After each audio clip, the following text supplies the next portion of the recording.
여러분 혹시 매달 월급은 그대로인데 병원비 부담은 점점 늘어나는 것 같다는 생각 해보신 적 있으신가요? 건강보험료는 꼬박꼬박 내고 있는데 막상 병원에 가면 생각보다 많은 돈을 내야 해서 당황스러웠던 경험 아마 한두 번쯤 있으실 겁니다. 오늘 이 영상에서는 바로 그 답답함의 근본 원인과 2025년부터 달라질 건강보험 정책이 여러분의 삶에 어떤 영향을 미칠지에 대한 놀라운 비밀을 알려드리려고 합니다.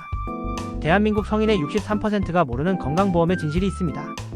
바로 건강보험은 끊임없이 변화하고 있으며 그 변화를 알지 못하면 여러분의 지갑이 생각지도 못하게 얇아질 수 있다는 사실입니다. 특히 내년부터는 여러분의 병원비와 의료 서비스 이용 방식이 크게 달라질 수 있는 중요한 변화들이 예고되어 있습니다. 이 영상에서 우리는 다음과 같은 핵심 질문에 대한 답을 찾아볼 겁니다. 첫째, 2025년 건강보험에는 어떤 주요 변화가 생길까요? 둘째, 이러한 변화들이 여러분의 병원비 부담과 의료 이용에 어떤 영향을 미칠까요? 마지막으로 이러한 변화에 우리가 어떻게 현명하게 대비하고 건강보험 혜택을 최대한 활용할 수 있을지에 대한 구체적인 실천 팁까지 알려드리겠습니다. 지금부터 시작합니다. 자, 그럼 2025년 건강보험 과연 무엇이 달라질까요? 많은 분들이 건강보험이 매년 크게 변하지 않는다고 생각하시지만 사실은 그렇지 않습니다. 특히 내년에는 몇 가지 중요한 정책 변화가 예고되어 있는데 이는 여러분의 실생활에 직접적인 영향을 미칠 수 있습니다. 가장 먼저 주목해야 할 변화는 바로 필수의료 강화와 의료 이용의 합리화입니다. 필수의료 강화로 접근성은 높아지고 여러분의 부담은 줄어들까요?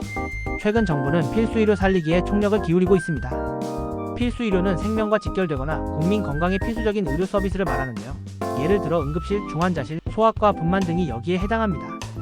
지금까지는 이러한 필수의료 분야가 저평가되어 의료진들이 기피하고 그 결과 지방이나 특정 진료과에서는 의료 공백이 발생하는 문제가 있었습니다. 정부는 이러한 문제를 해결하기 위해 필수의료 수가를 인상하고 지역별 필수의료 인프라를 강화하는 정책을 추진하고 있습니다.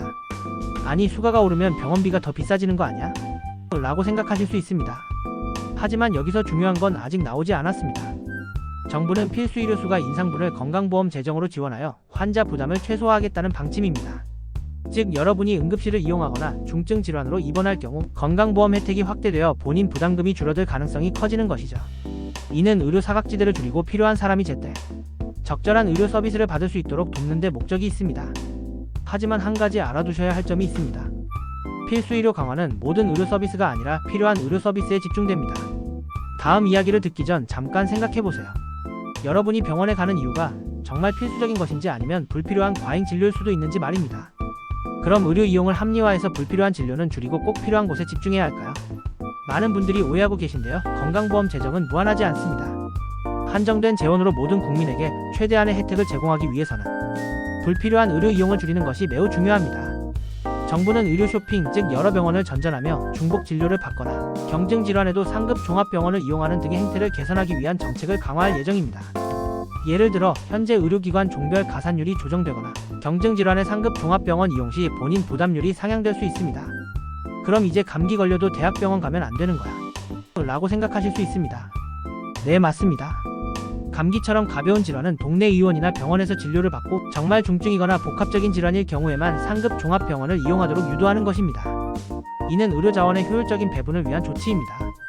또한 의료기관 간 진료 의뢰의송 시스템을 강화하여 환자가 적절한 의료기관에서 진료를 받을 수 있도록 안내하고 불필요한 진료 중복을 막을 계획입니다. 이렇게 되면 여러분은 동네 병원에서 1차 진료를 받고 더 심도 깊은 진료가 필요하다고 판단될 경우 의사의 소견서와 함께 상급 병원으로 옮겨가는 시스템이 더욱 활성화될 겁니다.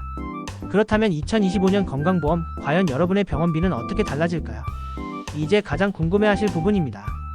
과연 이러한 변화들이 여러분의 병원비에 어떤 영향을 미칠까요? 결론부터 말씀드리면 경우에 따라 병원비가 줄어들 수도 늘어날 수도 있습니다. 병원비가 줄어든다고요? 필수의료는 더 저렴해진다는 말인가요?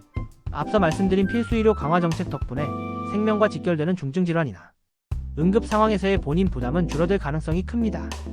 예를 들어 암, 심뇌혈관 질환 등 고액의 치료비가 들어가는 질환이나 갑작스러운 사고로 응급실을 이용해야 할 때 건강보험의 보장 범위가 확대되어 여러분의 실제 부담은 줄어들 수 있습니다. 특히 저소득층이나 취약계층에 대한 의료비 지원도 더욱 강화될 것으로 예상됩니다. 또한 정부는 재난적 의료비 지원 사업을 확대하여 예측 불가능한 고액 의료비 발생 시 가계 파탄을 막는 안전망을 더욱 튼튼히 할 계획입니다. 이는 여러분이 혹시라도 큰 병에 걸리거나 다치더라도 의료비 부담 때문에 치료를 포기하는 일이 없도록 하기 위함입니다. 이 부분은 여러분의 재정 건전성에 매우 중요합니다. 반대로 병원비가 늘어날 수도 있다고요? 불필요한 의료 이용에는 더 많은 부담이 생긴다는 건가요? 하지만 반대로 불필요하거나 과도한 의료 이용에 대해서는 본인 부담이 늘어날 수 있습니다.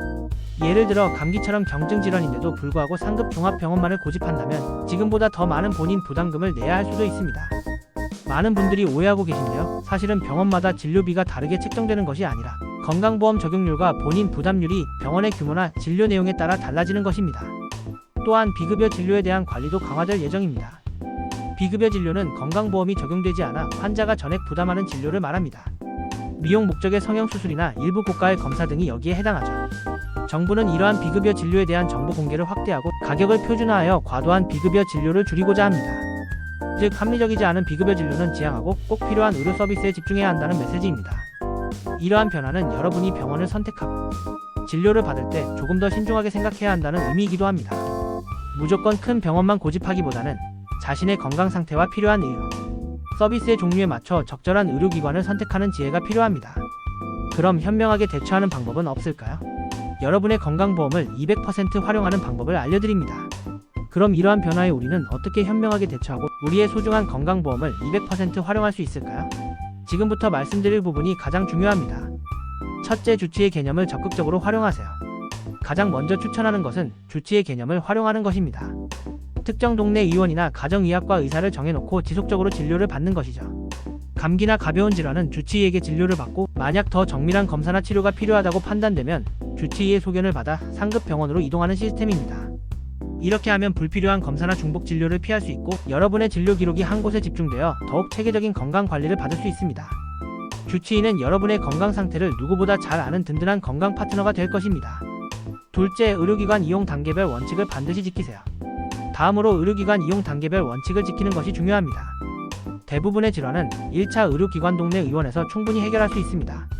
만약 1차 의료기관에서 해결하기 어려운 경우에만 2차 병원 종합병원, 그리고 더 전문적인 치료가 필요한 경우 3차 의료기관 상급 종합병원을 이용하는 것이 가장 합리적입니다. 정부는 이러한 단계별 의료 이용을 유도하기 위해 다양한 인센티브와 불이익을 고려하고 있습니다. 지금 당장 하나만 실천해보세요. 감기에 걸리면 무조건 동네 의원부터 간다. 이 작은 습관 하나가 여러분의 병원비를 아끼고 건강보험 재정을 효율적으로 사용하는 데 큰 도움이 될 겁니다. 셋째, 비급여 진료는 신중하게 선택하세요. 많은 분들이 건강보험이 적용되지 않는 비급여 진료에 대해 제대로 알지 못하고 있습니다. 비급여 진료는 병원마다 가격이 천차만별이고 불필요한 과잉 진료로 이어질 수도 있습니다. 따라서 비급여 진료를 받기 전에는 반드시 해당 진료가 정말 필요한 것인지, 다른 대안은 없는지, 그리고 비용은 얼마인지 꼼꼼하게 확인해야 합니다. 병원에 직접 문의하거나 건강보험심사평가원 홈페이지에서 비급여 진료비 정보를 확인하는 것도 좋은 방법입니다. 이 투자 방식 외국에선 금지됐습니다 라는 문구처럼 때로는 겉만 번지르르한 비급여 진료가 여러분의 돈을 불필요하게 낭비하게 만들 수도 있다는 점을 기억하세요. 넷째, 건강보험 보장성 강화 항목을 항상 주시하세요. 정부는 매년 건강보험 보장성을 강화하는 항목들을 발표합니다. 예를 들어 특정 질환에 대한 본인 부담률을 낮추거나 새로운 검사나 치료법에 건강보험을 적용하는 시기죠. 이러한 정보를 미리 알아두면 여러분에게 필요한 진료를 받을 때 예상보다 적은 비용으로 이용할 수 있습니다. 보건복지부나 건강보험공단 홈페이지에서 관련 공지사항을 주기적으로 확인하는 습관을 들이는 것이 좋습니다.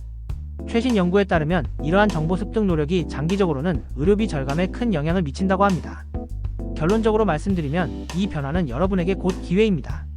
오늘 우리는 2025년 건강보험의 주요 변화와 그것이 여러분의 병원비에 미칠 영향, 그리고 이에 현명하게 대처하는 방법에 대해 자세히 알아보았습니다.